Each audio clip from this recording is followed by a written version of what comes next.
We've heard many reports that fans first thought it was fireworks. But they quickly realized a gunman had taken aim at the crowd. The numbers of victims simply staggering. At least 58 people are dead, more than 500 wounded. And just to give you a sense of where this all took place, the gunman, Stephen Paddock, was inside the Mandalay Bay Resort, the concert across the Strip.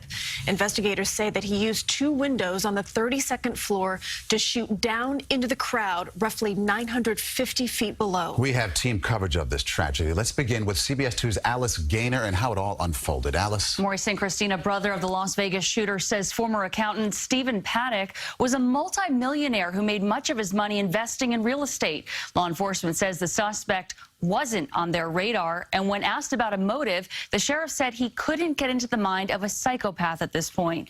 Right now, the focus is on the hundreds injured and identifying those killed.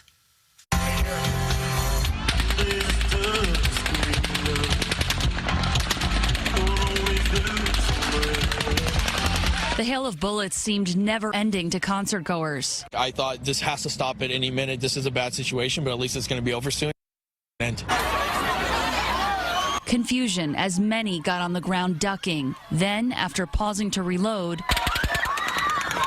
more gunfire. A crowd of about 22,000 was watching country music star Jason Aldean perform at the Route 91 Harvest Festival Sunday night.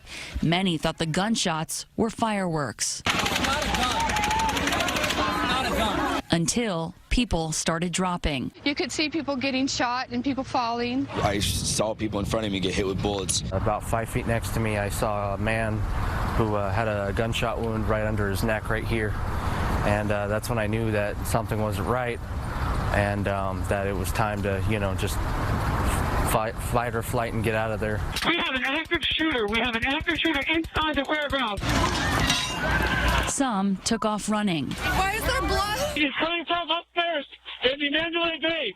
Upstairs in Mandalay Bay, halfway up. I see the shots coming from Mandalay Bay. Halfway up. Investigators identified the shooter as 64-year-old Stephen Paddock from Mesquite, Nevada, about 80 miles from Las Vegas. They say he used two windows in two different rooms to shoot down into the crowd from the 32nd floor, breaking the sealed windows with what police say appears to be a hammer. Breach, breach, breach. SWAT teams stormed the room where they found Paddock dead of a self-inflicted gunshot wound. His brother in Florida says he has no idea why he would do this. No religious affiliation, no political affiliation, no, he just hung out. And no history of mental illness? Not a bit. Police describe Paddock as a lone wolf with no known motive and no criminal history. He lived in a retirement community which police have now searched. I don't know how it could have been prevented if we didn't have any prior knowledge to this individual. As law enforcement searches for the why, the focus for doctors becomes trying to save who they can. There's nonstop surgery after surgery until about 4:30, 5 o'clock this morning. I know that there's a family that's going to be shattered, and just the knowledge of the number of people who have been hurt by this incident it's hard to deal with. Singer Jason Aldean, who was on stage at the time, posted on Instagram in part, quote, "Tonight has been beyond horrific. I still don't know what to say.